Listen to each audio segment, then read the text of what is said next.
Ang sa akin po ay panawagan na rin po kay Senator Bato. Diba? Siya po'y incumbent senator. Siya po'y dating chief PNP. Diba? Siya po tuwing Monday po, pag may flag ceremony, alam niyo po yan sa iba't ibang government agencies, nanunumpa po kami. Diba? Siya po'y dumulog sa Korte Suprema. Dinidinig yung kanyang inihaing reklamo. Magtulong-tulong po tayo na buhayin yung proseso ng rule of law. Diba? Sa ginagawa niya po na hindi pagsuko o hindi pagtupad dun sa warrant. Diba? Siyempre po yung mga kababayan natin, diba? Ano ba yan? Ano bang nangyayari? Diba?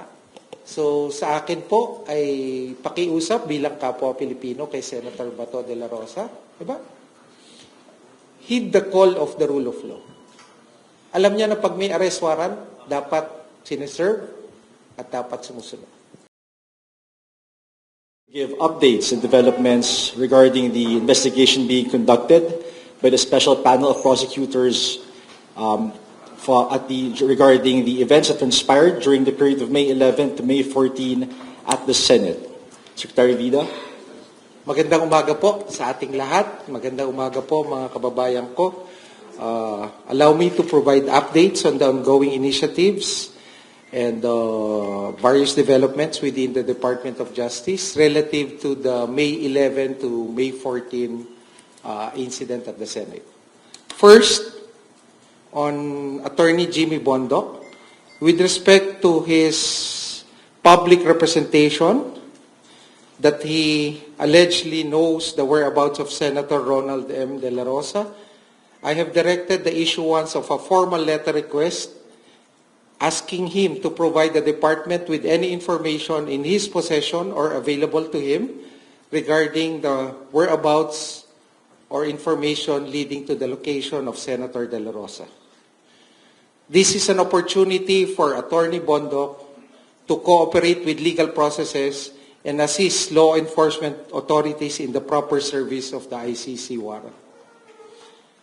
Second, our special panel of prosecutors has issued a subpoena to the office of the Senate Secretary directing the production of documents relevant to the ongoing fact-finding investigation. Particularly, we have asked for the oath of office of Senate Sergeant-at-Arms, retired General Mau Aplaska. We've also requested for a summary or inventory of firearms available and owned by the Senate and their corresponding issuance documents to corresponding Senate officials and employees. Third, we also ask for security logs. Diba, you're familiar with going in and out of the Senate? Every time we go in, you identify yourself, you put in the time, you put in the details of your entry into the Senate, and when you also exit, there's also particular details in that matter. We requested for those documents. Next, we also issued a subpoena to the Commission on Audit. The special panel of prosecutors likewise issued a subpoena to the Commission on Audit for the production of records relating to the inventory of assets, particularly firearms owned by the Senate of the Republic of the Philippines. Fourth, subpoena also has been issued to the PNP, particularly to the Firearms and Explosives Office, for the production of inventory of firearms registered under the ownership of the Senate. Second, records pertaining to ownership of the particular firearm which we have viewed in the video, particularly yung tinatawag po nilang Scorpion, basically for the FAO to give us all the relevant information and data relative to that matter. Lastly, may I remind on the PD 1821, which is the obstruction of justice, no? basically what we refer to na obstruction of justice. There are several acts being punished under that law. Concealing offenders, tampering with evidence, witness tampering, misleading authorities, delaying legal processes. And let me remind also that if you are a public official or employee found guilty of committing these acts, no, there's an accessory penalty that you would be perpetually disqualified from holding public office.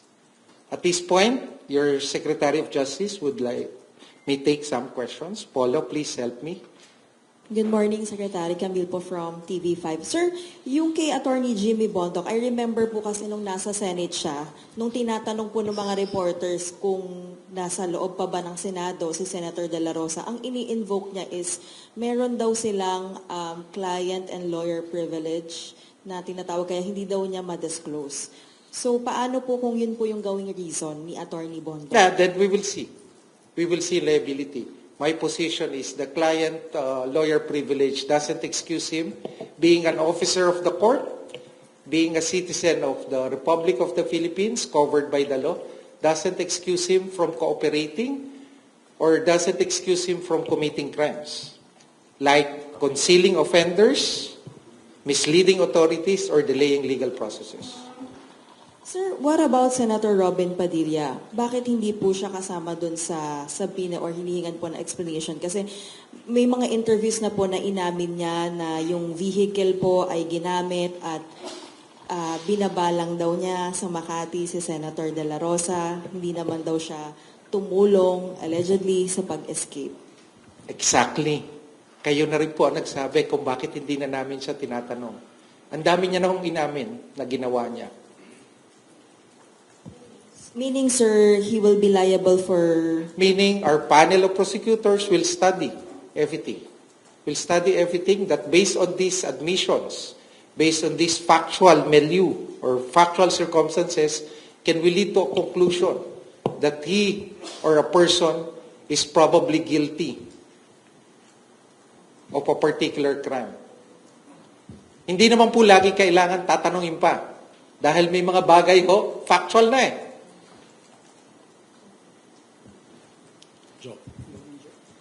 Sir, in the interest of, baka kasi sabihin po ni Senator Padilla na hindi po siya tinanong ng DOJ, would the DOJ be open if he reaches out to provide an explanation? Well, the Department of Justice would always be open, not only to victims or Filipinos seeking redress of their grievances. We are also open to anyone who will bring in or put forward facts and information that will help us fulfill our mandate. Tandaan niyo, ang mandato ng Department of Justice, ipakulong yung dapat ipakulong at i-exonerate yung wala namang kasalanan. Pero ang basehan lang natin lahat, datos at facts. Diba? Sir, good morning. Regarding Senator Padilla po, Jairo, how would he respond to the investigation, if ever? Will he be allowed to submit a counter affidavit? Or? Oh, okay. This is the initial part. No? This is basically, pag tinatawag po natin, konti lang pong kaalaman. May case build-up na nangyayari. Pag buo na to, diba? Either initiated from the case build-up ng DOJ or initiated by our law enforcement agencies. Halimbawa, may dumating na complaint. Ready na halimbawa ang PNP or ang NBI na magsampa ng ganoong kaso. Dumarating yun dito sa DOJ, tinitimbang muna namin yung case build-up na tinatawag o kaya pwedeng simula mo na kagad yung PI process, yung preliminary investigation on the matter. At pag pumasok na ho yung proseso ng preliminary investigation, may mga karapatan na, di ba? Ito yung padadalhan na sila ng abiso, bibigyan na sila ng pagkakataong mag-counter affidavit. Pero ina-explain ko lang on a hypothetical note, no? Kasi thing to happen pa, no? If ever that reaches to that point, no? Still on Senator De La Rosa po, last week nabanggit po yung application for Interpol Red Notice because based on the rules, there's already a warrant from the ICC. Therefore, we can already request, or the ICC can already request for the issuance of a red notice. So ano pong update doon? Meron po ba tayong application? Ongoing po ba yun? Or ano pong details that you can provide to us? Actually, that goes in the operational matter for the ICC to pursue. Diba? So I don't want to second guess kung ano yung ginagawa ng ICC. But for the Philippine jurisdiction, the ICC arrest warrant is valid, it's enforceable, and the Philippine authorities is currently pursuing its enforcement.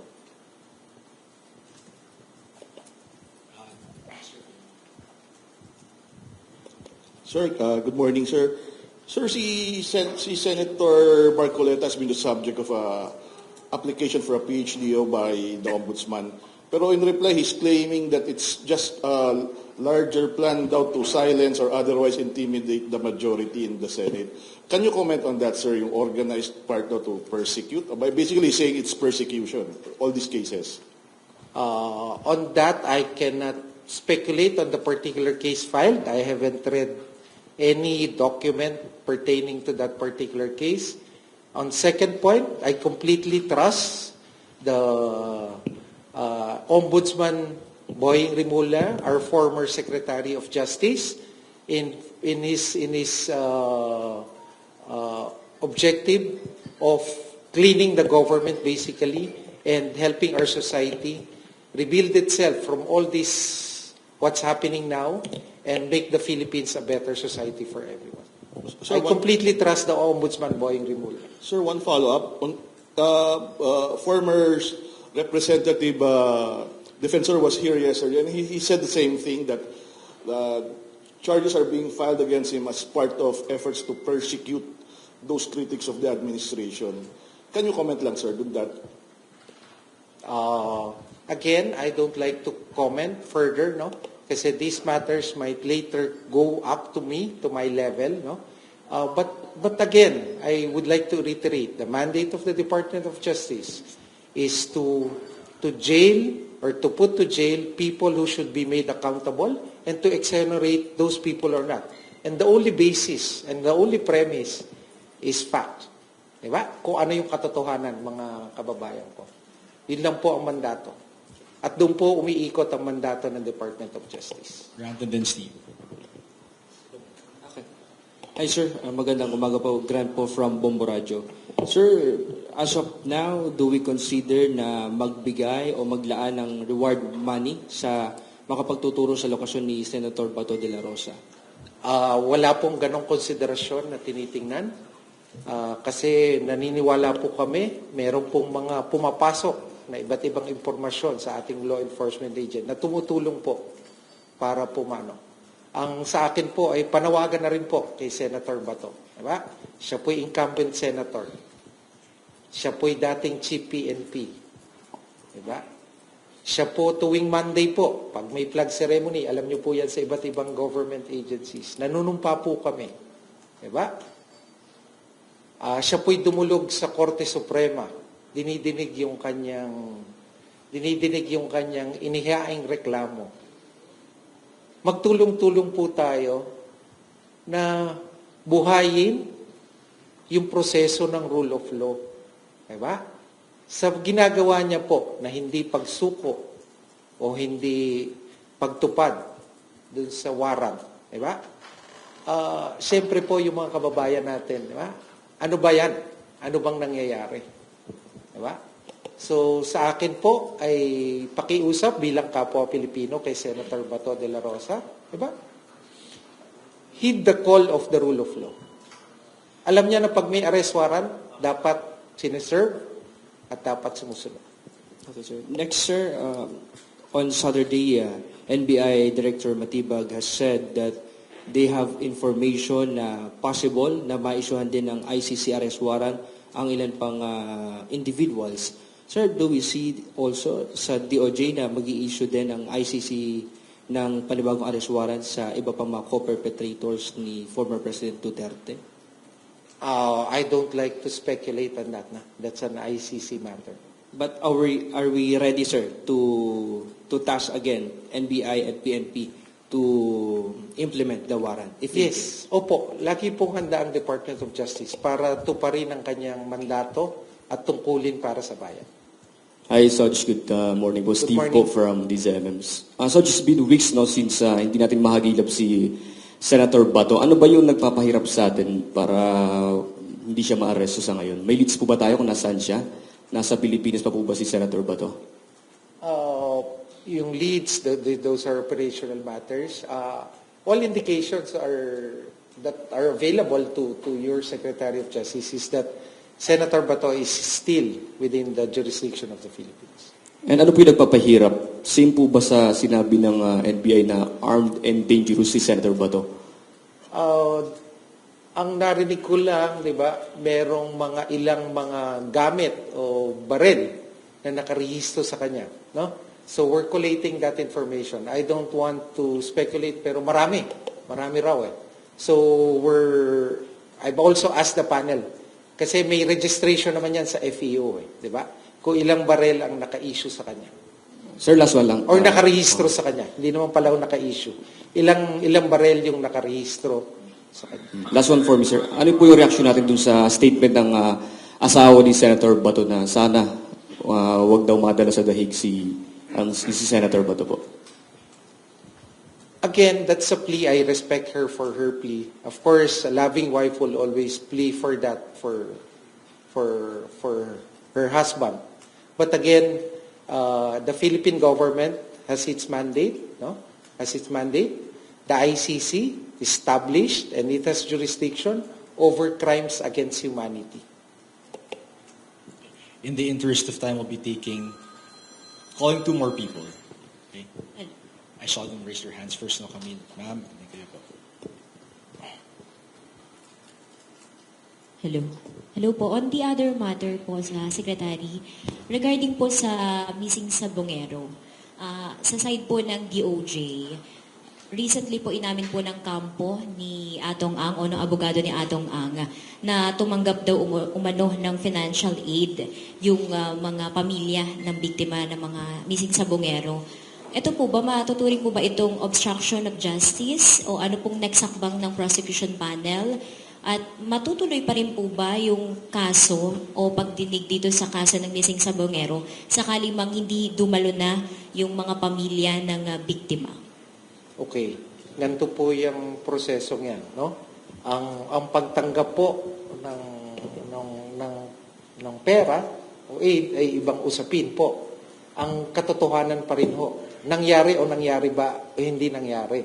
Diba? Kaya kami naririnig tayo minsan, nag-desist na yung ganong witness o ayaw nang humarap yung ganong witness. Pero kung ang ebidensya naman ay nagtuturo, may namatay na tao, ito ang napatunayan nagpapatay sa tao. Itong taong to ang nasabihan o naatasang pumatay sa tao. Tandaan nyo ho, hindi lang lumulubog, lumilitaw ang isang kaso dahil lang sa testimonya. May tinatawag pong object or real evidence. Na ito po yung matibay. Kasi di ba, tulad doon nung nangyari sa Senado, di ba, spekulasyon. Spekulasyon kung ano talaga nangyari. Nung gabi ng May 13, pati yung kinabukasan, ano nangyari. Paglabas ng video, pwede bang magsinungaling yung video? Di ba? Kung ano rin lang yung katotohanan, yun po ang magiging yun din po ang magiging basihan. Pero ang inyo pong mga taga-usig, ang mga prosecutors po natin, patuloy po ang kanilang marubdob na pagganap sa kanilang mandato para panagutin si Mr. Atong Ang at yung iba po pong akusado sa kaso. Thank you. Good morning po, Ched Gatchalian from Billionaire News Channel. Balik ko lang po kay Bato. Di ba sinasabi po na armed and dangerous daw siya? Meron na bang update kung i-revoke, isususpend yung gun licenses niya? Kasi di ba sinasabi na pwede rin daw maging factor yung guns niya kung huliin siya? I expect that the PNP should have done that yesterday and I'll give a call to the PNP. Basically, there's an arrest warrant and the PNP... gun ownership and having a license to gun ownership is not a right but a privilege. At any time, the state, the republic, should not be have its tools, mechanisms. I'll talk to General Nartates about that, and I expect that it should be revoked as soon as possible.